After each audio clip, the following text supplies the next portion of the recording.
Shalom and welcome to the rolling hills of Judea, just east of the famous East Jerusalem. And actually, let me pull you up here so you can see. Right over there is the famous East Jerusalem. I'm a West Bank settler out here in the wild West Bank. And of course, today is Purim. So happy Purim, everybody.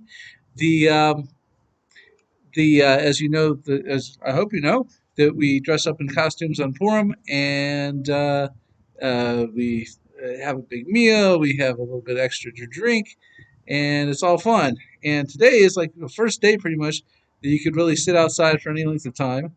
It's a little bit cold right now, but I'm going to get through this before all our guests come for the big festive meal. And I hope everybody is having a happy Purim where you are. So, what's going on in the news? Big thing that passed was the citizenship law. Unfortunately, they passed this like only on a yearly basis. So after, oh man, how long has it been? I think it's been a half a year or more that the Bennett government has been in power, and they couldn't pass it before. Then they redid it, and now they actually got some of the right wing parties on board and against the coalition over the objections of the Arabs and the Meretz Party. They managed to pass this. It's called the Citizenship Law, but what it really means is not having Palestinians become citizens. Um, the specifically not so much I'm sorry, not so much Palestinians, but what they call family reunification, which means if you marry some if Israeli Arabs marry women from other countries, specifically enemy countries, Syria, Lebanon, these places, then they can't just move here and become citizens, adding onto our own Arab, you know, population of citizenry. As we talked many times about, what's the difference? What kind of different Arabs are there here in Israel? So that we actually become Israeli citizens, they can be prevented from doing that. Specifically coming from these countries, and it was a weird agreement worked out between the opposition and the some of the more to the right-ish kind of parties that formed a government with the Arabs. So to and blocking out the far left elements. Who knows what that will actually come about? As I said, it's only for 1 year. After that, they have to renew it every year, and that was where they ran into trouble at this past year, where the government formed and then the opposition refused to pass it. Although there had been some secret deals, anyways, that gutted the force of this of what they were trying to pass at the time. So it was a politics makes strange bedfellows, and it's probably one of the most um, explicit examples. The other big news, I would say, is what's going on in Ukraine and the Israeli tie-ins. One thing is Bennett went on Prime Minister Bennett went on Shabbat of all times to meet with Vladimir Putin to discuss becoming a moderator between Ukraine and Russia. Uh, it looks like that may actually gain some traction. Israel doesn't have a dog in this fight, and it specifically wants to stay out of the fight. Israel refused to join the UN General Assembly um, vote to condemn Russia. Specifically, you know, there's two parts to the UN. If you don't know this, one is the General Assembly, whose resolutions mean absolutely nothing. They're recommendations at best. And then every country in that gets a vote. And in the Security Council, which is the other part, actually has teeth. However, it has countries that are picked through a rotation process, which Israel is barred from because of nobody really wanting to join with it and forming a bloc. And then there's five permanent members: China, Russia, formerly the Soviet Union, um, the U.S., Great Britain, and France. And each of those countries gets a veto. They're all permanent members. They don't go through the rotation, and each of them gets a veto. So, of course, anything you propose in the Security Council, Russia's just going to veto. So there's really nothing that's going to get done there. But it's the only one that can actually declare, oh, hey, the UN is going to war. Um, we've done that on various occasions where they've gotten they give permission to a country to go to war with another country for some for whatever the moral justification is. Um, so that's not going to happen. The U.S. has been imposing economic sanctions, which is basically an act of war. But right now, the Russia doesn't have time to fight the U.S. and Ukraine, and if America stays out of it as far as troops on the ground, that's likely to continue. But they imposed getting uh, Russia kicked off of the SWIFT um, system. The SWIFT system is the way that money transfers are done internationally. And if you get some country that's barred from using the SWIFT system, then they can't transfer money. Um, they can't they can't from bank accounts outside the country. They can't exchange the foreign currency they have for anything. They can't exchange their own currency for anything. They basically are prohibited from doing pretty much any business that involves another country that is using SWIFT. The Russians, have, of course, have tried to go with a Chinese system that may gain some traction to get around that because China is still allied with Russia, but we'll see what happens. The problem I see is that the BDS movement until now has had the boycott, divest, and sanction movement against Israel has not really had any takers. There are individuals who do it. Some countries, like the U.S., have laws against BDS. The laws in the U.S. specifically are not that a person can't boycott Israel. That would be illegal. That would be a violation of free speech. What it does is to say that um, if you take our money, meaning, say, federal government money or state governments that have passed this, if you take money from the government to do something, you can't also boycott Israel. That's basically the way these laws work. Um, and so some countries have laws against it. Some others are perfectly fine with it, but there hasn't been any real takers of actually boycotting Israel on any major level. Of course, a lot of stuff is made here, and or created initially here. So, for instance, Microsoft has a very big presence here. Intel has a very big presence here. A lot of their chips and everything by any computer was probably designed in Israel. Um, so what are you going to do? You're going to stop using computers? No, that's crazy. So you get into these fringe fights, like what's going on with Ben and Jerry's, and it hasn't really gone anywhere. However, what as everyone rushes to back the Ukraine, and then these even Jewish friends of mine on Facebook and whatever tell me, oh yeah, the world has finally woken up and chosen the side of the good guys over the bad guys. I I'm not so sold. I am more of the school of a pox on both of your houses. Ukraine was never good to the Jews. There's large Nazi elements in it, and yes, they do have a Russian president.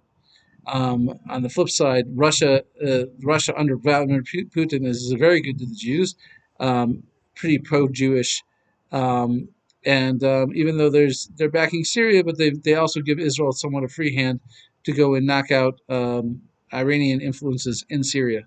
So it's a bit of a catch-22 with Russia, um, but I don't think either side is really our friends. Be that as it may, the idea what other country besides Ukraine can unite world opinion? Well, you're looking at it right here, right behind me. You're actually looking eastward into the West Bank, further into the quote unquote West Bank, also known as Judea and Samaria. Um, and this is the one place that unites world opinion against it. And there be any realistic hard sanctions against Israel? So they fight around the edges. The EU has made laws about reporting on whether a product is made in the West Bank, you cannot call it quote unquote made in Israel. This is Israel's fault because Israel never really, even though technically on the books it says, oh yeah, all this is part of Israel, it doesn't say that out loud to other countries, and um, it treats internally as if it was a different area. We have to go through, for instance, military planning. If you want to build a house, whatever you want to get permission to build a new neighborhood in an existing settlement. Yeah, of course, if you want to get permission to build in a new settlement, or get a settlement approved as quote unquote legal, then you have to go through the civil administration, which even though it's called civil administration, means the military administration. You have to go through the military. Could they impose greater sanctions? Yes. Could they kick Israel off of SWIFT? Well, it would seem yes now. Could they prevent certain people from just being able to access, their money? Well, that seems like a for sure. Um, the Israel, um, some of my guests are arriving. Anyways, Israel has announced that it will to Great Britain that it will help impose sanctions on Roman Abramovich. Roman Abramovich is what they call an oligarch. He is taken numerous. He's taken contracts, bought contracts on the cheap from Russia, and is become a billionaire doing that. He's also Jewish. There's I think about six of them. They said were Jewish. Roman Abramovich has he owned the Chelsea soccer team, what they call in the UK football, and that has become a big issue because they banned him from doing any business. He tried to sell the team. They won't let him sell the team. They won't let him. They won't let people buy tickets to their matches. So you're going. It's causing a big tumult over there because he owns the team now. They say, well, he's close to Putin. It's not so clear. He apparently hasn't had much communication with Putin. And the thing with these oligarchs is what Putin did was he said, you already took money. You basically already, in a way, maybe even stole from the Russians. You bought contracts on the cheap, government contracts. When they broke up the Soviet Union, they privatized things, but they privatized it by people being able to buy it at a fire sale price, and then they own it. But Putin's thing was, okay, you can keep it, no problem. You know what? Develop it on behalf of Russia, but you have to stay out of politics. If you go into politics, if you have stuff to say about politics, I'm coming after you. And so therefore, the idea that this guy, billionaire and everything, as it may have some over influence over Putin is pretty absurd. Even listening to a podcast from NPR, I believe it was on the Indicator. I will try and find a link and post it in the notes. They said he really has no influence over Putin. So you're going to keep kick this guy for keep him from accessing his own property, either seizing it or sanctioning him so he can't access those properties.